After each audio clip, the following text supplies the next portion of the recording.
Police remand में मार से टूट गई सोनम और फिर रोते हुए उसने जो कुछ भी बताया उसे सुनकर खुद पुलिस वालों के भी रोंगटे खड़े हो गए। जो सोनम पिछले 7 दिनों से पुलिस को गुमराह कर रही थी, उसी सोनम ने अपने एक एक गुनाह को कबूल कर लिया। इतने दिन से पुलिस को चकमा देने वाली सोनम इस बार ऐसे ऐसे सच उगल देगी, इसका अंदाजा खुद पुलिस को भी नहीं था। पुलिस ने इस केस को रेयर ऑफ द रेयर घोषित कर दिया है और इसी वजह से अब सोनम को फांसी देने की तैयारी जोरों पर है। केस को फास्ट ट्रैक कोर्ट में ले जाने की प्रक्रिया शुरू हो चुकी है ताकि सोनम को जल्द से जल्द फांसी की सजा दिलवाई जा सके। Mobile data, call records, hotel की सीसीटीवी फुटेज और राजा के साथ गाजीपुर के होटल की प्राइवेट वीडियो, सारे सबूत चीख चीख कर कह रहे हैं सोनम ही है राजा की कातिल। सोनम के कबूलनामे के बाद उस पर कितने केस दर्ज हुए हैं? पुलिस ने अब तक सोनम के खिलाफ कितने सबूत जुटाए हैं? क्या ये सबूत उसे फांसी तक पहुंचाने के लिए पर्याप्त है? सोनम को कब फांसी होगी? राज और उसके 3 दोस्तों को कौन सी सजा मिलेगी? इन सभी सवालों का जवाब आज मैं आपको देने वाला हूं, पूरे फैक्ट्स, सबूत, सोनम के बयान और पुलिस की रिपोर्ट्स के आधार पर। वो सच जो अब तक आपसे छुपाया गया था। लेकिन वीडियो शुरू करने से पहले आपसे एक छोटी सी गुजारिश है, इस वीडियो को बिना स्किप किए अंत तक जरूर देखिए और राजा को इंसाफ दिलाने के लिए कमेंट में वी वॉन्ट जस्टिस फॉर राजा जरूर लिखें और साथ ही ये भी बताएं कि सोनम जैसी धोखेबाज, शातिर और निर्दयी औरत के साथ क्या होना चाहिए। 7 जून तक सोनम एक मासूम पत्नी थी जिसके लिए पूरा देश इंसाफ मांग रहा था। लेकिन 8 जून की रात जब वो गाजीपुर के एक ढाबे से गिरफ्तार हुई तो जैसे सच्चाई ने सबको झकझोर कर रख दिया। असली झटका तो तब लगा जब पता चला सोनम ही अपने पति राजा की कातिल है और वो अकेली नहीं थी। इस कत्ल की कहानी के पीछे है एक प्लान, एक प्रेमी और 3 खूनी साए। सोनम रघुवंशी शुरुआत में सारी बातें छुपाती आ रही थी, लेकिन पुलिस द्वारा सबूतों की बौछार और कड़ी पूछताछ के बाद सोनम ने टूटते हुए बताया कि उसने अपने प्रेमी राज कुशवाहा के साथ मिलकर अपने पति राजा रघुवंशी की हत्या की साजिश 3 महीने पहले ही रची थी। सोनम ने यह भी कबूल किया कि इस साजिश में राज के 3 दोस्त आकाश राजपूत, विशाल सिंह चौहान और आनंद कुर्मी को 20 लाख रुपए की सुपारी दी गई थी। उसने कहा कि वह राजा को मारने के लिए किसी भी हद तक जा सकती थी। हनीमून पर उसका जाने का एक ही मकसद था, राजा की हत्या। और राजा की हत्या करने के बाद उसे जरा भी अफसोस नहीं है, बल्कि वह खुश है। बस दुखी इसलिए है कि वह पकड़ी गई। इसके अलावा सोनम ने बताया कि राजा को 23 मई को शिलांग के नोंगरियाट ट्रेकिंग स्थल पर बेरहमी से मारने के लिए पहाड़ी इलाके में ले जाया गया। फिर आकाश राजपूत, विशाल सिंह चौहान और आनंद कुर्मी ने पीछे से पेड़ काटने वाले धारदार कुल्हाड़ी से हमला किया। राजा गंभीर रूप से घायल हो गया, लेकिन फिर भी वह लड़ता रहा। उसने अपनी जान बचाने की भरपूर कोशिश की। घायल होने के बाद भी राजा करीब 12 मिनट तक लड़ता रहा। मुझे डर लगने लगा था कि कहीं राजा बच न जाए और हमें नुकसान न पहुंचा दे। मुझे मेरा प्लान फेल होता हुआ दिख रहा था, इसलिए मैंने चिल्लाकर कहा, मार दो इसे। फिर तीनों ने मिलकर राजा पर कई हमले किए, जिससे राजा जमीन पर गिर गया। तब तक राजा की सांसें चल रही थीं, लेकिन ज्यादा खून बहने की वजह से वह उठ नहीं सका और फिर हम चारों ने मिलकर उसे खाई में फेंक दिया। खाई में गिरते ही उसकी मौत हो गई। हत्या के बाद सोनम ने अपना रेनकोट आकाश को दिया, क्योंकि उसके रेनकोट पर खून के धब्बे लग गए थे। बाद में उस रेनकोट और 2 व्हीलर को घटनास्थल से कुछ दूरी पर ले जाकर छोड़ दिया गया। पुलिस ने सोनम के लापता रहने के दौरान यही रेनकोट बरामद किया, जिसकी सीसीटीवी फुटेज स्क्रीन पर देखी जा सकती है। सोनम ने पुलिस को बताया कि उनका मकसद राजा को सेल्फी डेथ की तरह दिखाकर हत्या को हादसा बनाना था, जिसमें राजा को खाई के किनारे ले जाकर धक्का देना था। लेकिन बारिश और समय की कमी के कारण यह प्लान फेल हो गया। इसके बाद उन्होंने सीधे राजा की हत्या कर दी और फिर मोबाइल और अन्य सबूतों को मिटाने की कोशिश की गई। हत्या के बाद सोनम ने राजा के मोबाइल से इंस्टाग्राम पोस्ट डालकर यह दिखाने की कोशिश की कि वह जिंदा है, ताकि शक न हो। इसके अलावा सोनम ने अपना मोबाइल और सिम नदी में फेंक दिया ताकि उसकी लोकेशन ट्रेस न की जा सके। पकड़े जाने के डर से सोनम वहां से बुर्का पहनकर निकली, फिर ऑटो, बस और ट्रेन के माध्यम से इंदौर पहुंची। मगर पुलिस ने जब social media activity, call details, GPS travel record और गवाहों को जोड़ा तो पूरे प्लान की परतें खुलने लगीं। पूछताछ में सोनम ने यह भी माना कि वह हत्या के बाद सीधे इंदौर अपने प्रेमी राज के पास गई थी और वहां एक किराए के फ्लैट में छुपी रही। इस दौरान राज ने उसके लिए किराने का सामान भी ऑनलाइन ऑर्डर किया था। इस फ्लैट को आकाश ने 51,000 रुपए एडवांस देकर 2 महीने के लिए किराए पर लिया था, जहां सोनम 26 मई से 8 जून तक रुकी। राजा की हत्या के बाद सोनम उसी कमरे में अपने आशिक के साथ रंगरलियां मना रही थी। सोचिए, जिस सोनम की तलाश पुलिस बिहार, उत्तर प्रदेश, बांग्लादेश और ना जाने कहां कहां कर रही थी, वह सोनम अपने ही घर के आसपास के इलाके में एक किराए के कमरे में आराम से अपने आशिक के साथ रह रही थी। उसके साथ वह सब करता था जो एक पति पत्नी शादी के बाद करते हैं। और सबसे हैरान करने वाली बात, इसी फ्लैट में सोनम ने अपनी मां को भी बुलाकर उनसे मुलाकात की थी। यानी सोनम की मां को ये सब पहले से ही पता था। राजा की हत्या में सोनम का जितना हाथ है, उतना ही हाथ सोनम की मां का भी है। उन्होंने खुद एक मां होकर दूसरी मां से उसका बेटा छीन लिया। इसके अलावा सोनम ने पुलिस को यह भी बताया कि वह राजा से शादी नहीं करना चाहती थी, लेकिन घर वालों ने जबरदस्ती की। पिता की तबीयत खराब थी, उन्हें हार्ट की समस्या थी, इसलिए मजबूरी में शादी के लिए हाँ कर दी। लेकिन उसने पहले ही अपनी मां को कह दिया था, मैं शादी तो कर लूंगी, लेकिन इसका अंजाम बहुत बुरा होगा। और वही हुआ। अंजाम राजा की हत्या में सामने आया। सोनम ने बताया कि जब उसने राजा से शादी की, तभी तय कर लिया था कि इस शादी को ज्यादा दिन तक नहीं चलाना है और एक सही वक्त पर राजा को खत्म कर देना है, ताकि वह अपने प्रेमी राज कुशवाहा के साथ शादी कर सके। उसने जो पुलिस को बयान दिया, उसमें बताया कि उसके प्रेमी ने ही उसे बार बार समझाया था, अगर तुम राजा को हटा दोगी तो तुम्हारे घर वाले भी हमारी शादी के लिए मान जाएंगे। और यही सोचकर सोनम ने राज को भरोसे में लेकर साजिश रचनी शुरू की। शादी के बाद जब सोनम राजा के घर आई थी तो महज 4 दिन ही रही। इसके बाद अपने मायके चली गई थी। लेकिन इन 4 दिनों में उसने राजा के साथ कुछ भी नहीं किया, जो आमतौर पर एक पति पत्नी शादी के बाद सुहाग रात पर करते हैं। सोनम ने यह कहकर मना कर दिया था कि हनीमून से आने के बाद ही ये सब होगा। इससे आप अंदाजा लगा सकते हैं कि सोनम कितनी शातिर थी। पुलिस जांच में यह भी पता चला कि राज सोनम के भाई की फैक्ट्री में काम करता था। उसका काम सिर्फ मजदूरी तक सीमित नहीं था, वह सोनम के भाई के पूरे व्यापारिक लेन देन में शामिल रहता था। और इसी वजह से सोनम के परिवार में उसकी आवाजाही और मौजूदगी कुछ ज्यादा ही बढ़ती गई। शुरुआत में राज सोनम को दीदी कहकर बुलाता था, लेकिन वक्त के साथ उनके बीच बातचीत बढ़ने लगी। फोन कॉल, व्हाट्सएप और मैसेजिंग ने धीरे धीरे उनकी बातचीत को इमोशनल क्लोजनेस में बदल दिया। राज कोई आम नौकर नहीं था, वह सोनम के भाई के व्यापार में शामिल एक भरोसेमंद कर्मचारी था। उसी दौरान सोनम और राज के बीच एक खतरनाक प्रेम कहानी शुरू हुई, जिसने राजा की हत्या, परिवार की बर्बादी और पूरे देश को हिला देने वाले मामले को जन्म दिया। सबसे हैरान करने वाला सच तब सामने आया जब पता चला कि राजा की हत्या के बाद ये लोग सोनम जैसी दिखने वाली एक और महिला की हत्या करके उसकी लाश को स्कूटी के साथ जलाने वाले थे और जली हुई लाश को सोनम की लाश बताने वाले थे। अगर मेघालय पुलिस समय रहते नहीं पहुंचती तो वे लोग किसी और महिला को मारकर ये कह देते कि यह सोनम की लाश है। इसके बाद सोनम कुछ दिनों के लिए अंडरग्राउंड हो जाती और किसी को पता भी नहीं चलता। यह केस भी बंद हो जाता। फिर सोनम और राज किसी और शहर में जाकर शादी कर लेते। यानी इन दरिंदों को ना इंसानियत का ख्याल था, ना किसी की जान की कीमत। पुलिस जांच में यह भी सामने आया कि सोनम ने मोबाइल में एक नई सिम डलवाई थी ताकि पुलिस को ट्रैकिंग में दिक्कत हो। इस नंबर से वह सिर्फ अपने प्रेमी और बाकी आरोपियों के संपर्क में थी।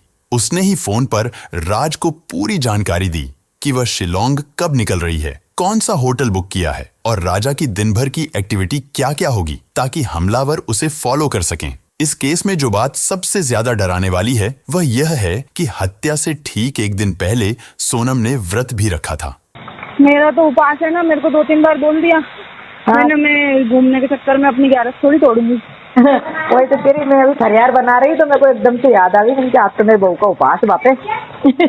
हाँ। अपने सास से बात करते हुए उसने कहा था कि वह अपरा एकादशी का व्रत कर रही है ताकि मनोकामना पूरी हो जाए। लेकिन सच्चाई यह थी कि उसके मन की मनोकामना राजा को मारने से जुड़ी थी। राज कुशवाहा ने भी कबूला है कि उसने ही अपने 3 दोस्तों को पैसों का लालच देकर इस मर्डर में शामिल किया था। वह जानता था कि अकेले सोनम कुछ नहीं कर पाएगी, इसलिए उसने अपने दोस्तों को भी इसमें घसीट लिया। हर आरोपी ने अपना जुर्म स्वीकार किया और यह भी साफ हो गया कि हत्या किसी एक का फैसला नहीं था, बल्कि यह सभी के बीच महीनों पहले से बनाई गई एक सोची समझी साजिश थी। पुलिस ने चारों आरोपियों के पास से वह मोबाइल फोन, बातचीत के कॉल रिकॉर्ड्स, लोकेशन डिटेल्स और डिजिटल ट्रांजैक्शन के सबूत बरामद किए जो हत्या की प्लानिंग में सोनम और राज कुशवाहा के सीधे जुड़ाव को साबित करते हैं। राजा के बड़े भाई का साफ साफ कहना है कि सोनम अभी भी बहुत कुछ छुपा रही है। उन्होंने पुलिस से मांग की है कि सोनम का नार्को टेस्ट कराया जाए ताकि जो सच अभी तक छुपा है वह सामने आ सके। तो जिस तरह से गुमराह कर रहे हैं पुलिस को, प्रशासन को, राज्य सरकार, केंद्र सरकार को, तो मेरी सरकार से ये मांग है कि इनका नार्को टेस्ट किया जाए, जिससे ना एक बार में सब मालूम पड़ जाएगा कि क्या चाहते हैं और इनमें से मास्टरमाइंड दोनों में है कौन, इसके पीछे और कितने लोगों का हाथ है। इतना ही नहीं, राजा के पूरे परिवार का कहना है कि जब तक सोनम को फांसी नहीं दी जाती, राजा को इंसाफ नहीं मिलेगा। उनकी मां की आंखों में सिर्फ एक ही बात है, बेटे की हत्या का बदला और सोनम को फांसी की सजा। फिलहाल पुलिस भी सोनम के नार्को टेस्ट की तैयारी में जुटी हुई है और माना जा रहा है कि इस टेस्ट के बाद और भी कई बड़े राज खुल सकते हैं। लेकिन जो कुछ भी सोनम ने किया वो किसी भी तरह माफी के काबिल नहीं है। उसके लिए उम्र कैद या फांसी भी शायद कम ही सजा होगी। लेकिन अफसोस की बात यही है कि अब राजा कभी लौट कर नहीं आएगा। पांचों आरोपियों को न्यायिक हिरासत में भेज दिया गया है। वहीं सोनम के वकील ने दावा किया है कि पुलिस इन लोगों से जबरदस्ती गुनाह को कबूल करवाने की कोशिश कर रही है, जबकि सोनम निर्दोष है। लेकिन जिस तरह के सबूत सामने आए हैं, जैसे कॉल डिटेल्स, लोकेशन डेटा और राज के कबूलनामे की रिकॉर्डिंग, उससे अब कोई शक की गुंजाइश नहीं बची है। मेघालय पुलिस और इंदौर पुलिस दोनों मिलकर इस केस को तेजी से आगे बढ़ा रही हैं। फिलहाल सोनम की कस्टडी बढ़ा दी गई है और अगले कुछ दिनों में कोर्ट में चार्जशीट पेश की जाएगी। पुलिस का कहना है कि सोनम ही इस मर्डर केस की असली मास्टरमाइंड है और उसने बेहद शातिर तरीके से यह साजिश रची। अब भी पुलिस सोनम से पूछताछ कर रही है। उसके 3 मोबाइल फोन अब तक नहीं मिले हैं। अगर ये मिल जाते हैं तो केस में और भी खौफनाक राज सामने आएंगे। सोनम पर जो धाराएं लगाई गई हैं वो हत्या की गंभीर साजिश और अपराध को देखते हुए भारतीय दंड संहिता के तहत निम्नलिखित हैं। धारा 302 हत्या। अपने पति राजा की हत्या की मुख्य साजिशकर्ता होने के कारण यह गैर जमानती अपराध है और इसके लिए फांसी या उम्र कैद की सजा हो सकती है। धारा 120 बी आपराधिक साजिश। प्रेमी और साथियों के साथ मिलकर सुनियोजित तरीके से हत्या की योजना बनाई। धारा 201 सबूत मिटाना। हत्या के बाद खुद को मासूम साबित करने की कोशिश की और घटना को एक्सीडेंट जैसा दिखाने की साजिश भी की। धारा 34 साझा इरादा। चूंकि यह हत्या एक टीम प्लानिंग के तहत हुई, इसलिए इसमें सबने मिलकर समान इरादे से अपराध किया। धारा 420 धोखाधड़ी। धारा 406 विश्वासघात। पुलिस के पास कुल 8 मजबूत सबूत हैं। पहला, सोनम और राज के कॉल डिटेल रिकॉर्ड। दूसरा, सभी आरोपियों की मोबाइल लोकेशन घटनास्थल के पास। तीसरा, सीसीटीवी फुटेज। चौथा, ट्रैवल डिटेल्स। पांचवां, आरोपियों के कबूलनामे। छठा, पैसों का डिजिटल ट्रांजैक्शन। सातवां, व्हाट्सएप चैट्स और आठवां, गवाहों के बयान। पुलिस ने इसे कोर्ट में डिजिटल एविडेंस की सूची में शामिल किया है। सभी आरोपियों को 14 दिन की न्यायिक हिरासत में भेजा गया। कोर्ट ने केस की गंभीरता को देखते हुए जांच अधिकारियों को जल्द चार्जशीट दाखिल करने के निर्देश दिए हैं। पुलिस ने अब तक लगभग 250 पेज की चार्जशीट तैयार की है, जिसमें सोनम को मुख्य आरोपी और अन्य को सह अभियुक्त बताया गया है। यदि सारे सबूत कोर्ट में वैध माने गए तो सोनम और सभी आरोपियों को उम्र कैद या फांसी तक की सजा हो सकती है। कोर्ट में ट्रायल की सुनवाई जुलाई 2025 के पहले सप्ताह में शुरू होने की संभावना है। अगर सभी सबूतों और सोनम के कबूलनामे के आधार पर उसे दोषी पाया जाता है तो अगस्त या सितंबर 2025 तक सोनम को फांसी की सजा सुनाई जा सकती है। यह मामला अब सिर्फ एक हत्या का नहीं, बल्कि एक विश्वासघात, एक पूर्व नियोजित प्रेम षड्यंत्र और एक निर्दोष पति के कत्ल की सच्ची कहानी बन चुका है। और यही वजह है कि पूरा देश एक सुर में कह रहा है, वी वॉन्ट जस्टिस फॉर राजा और सोनम को फांसी दो। अगर आप चाहते हैं कि राजा को न्याय मिले और सोनम को सजा, तो नीचे कमेंट करें। अगर सब कुछ पहले से तय था तो फिर सोनम ने राजा से शादी ही क्यों की? उसके पास ऑप्शन था। वो चाहती तो अपने प्रेमी के साथ पहले ही भाग सकती थी। सच में ये बात हैरान करती है कि आज की युवा पीढ़ी किस तरह की सोच रखती है। जिससे आप प्यार नहीं करते, अगर वो आपको नहीं मिलता तो आप उस इंसान की जान ले लेते हो जिसका आपसे कोई लेना देना ही नहीं था। और जो लड़कियां इतनी दबंग होती हैं कि शादी के बाद अपने प्रेमी के लिए पति का कत्ल तक करवा देती हैं, वही लड़कियां शादी से पहले इतना साहस क्यों नहीं दिखाती? शादी से पहले ही क्यों नहीं कह देती कि मुझे कोई और पसंद है, मैं इससे शादी नहीं करूंगी? मतलब माँ बाप के सामने आप इतना बेबस दिखते हो कि मजबूरी में शादी कर लेते हो, लेकिन अंदर ही अंदर इतना जहर पल रहा होता है कि एक मासूम आदमी को मारने में भी आपको दया नहीं आती।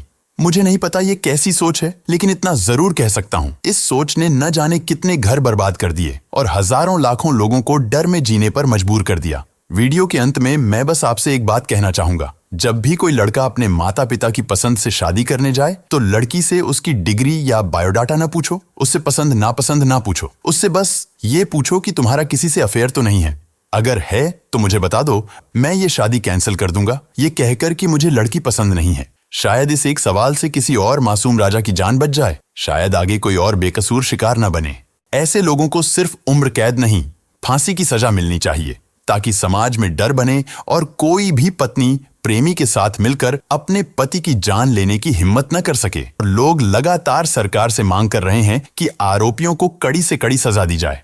कुछ लोग यहां तक कह रहे हैं कि अगर इस केस में भी सख्त सजा नहीं हुई तो समाज में और ऐसे केस बढ़ सकते हैं। ये हमारे देश की कोई पहली घटना नहीं है, बल्कि ऐसे केस हर रोज हो रहे हैं, लेकिन फिर भी लड़कों के लिए कानून में कोई बदलाव नहीं हो रहा है। अगर ऐसे गुनाहों की सजा मौत दी जाने लगे तो लोग ऐसा करने के बारे में एक बार भी नहीं सोचेंगे। न जाने कितनी सोनम जैसी लड़कियां माँ बाप के दबाव में आकर शादी तो कर लेती हैं, लेकिन शादी के कुछ दिन बाद ही अपने आशिक के साथ मिलकर अपने पति को मौत के घाट उतार देती हैं।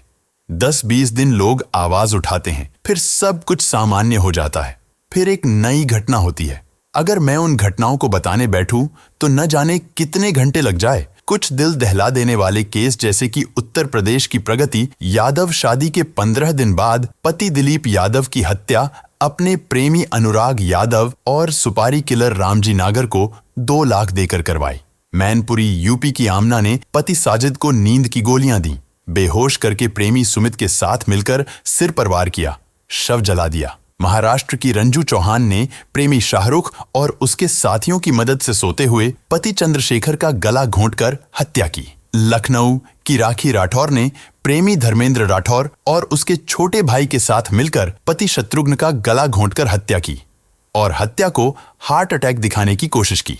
नालंदा बिहार की संध्या देवी ने प्रेमी दीपक उर्फ छोटू के साथ मिलकर पति राजीव उर्फ नागा सिंह की हत्या की। मेरठ की मुस्कान और उसके प्रेमी साहिल ने पति सौरभ राजपूत की हत्या की और शव को 15 टुकड़ों में बांटकर प्लास्टिक ड्रम में सीमेंट से सील किया। ऐसे न जाने कितने अनगिनत केस आज सिर्फ फाइलों के नीचे दबकर धूल खा रहे हैं। लेकिन आपका इस पूरे केस पर क्या कहना है, कमेंट में जरूर लिखें।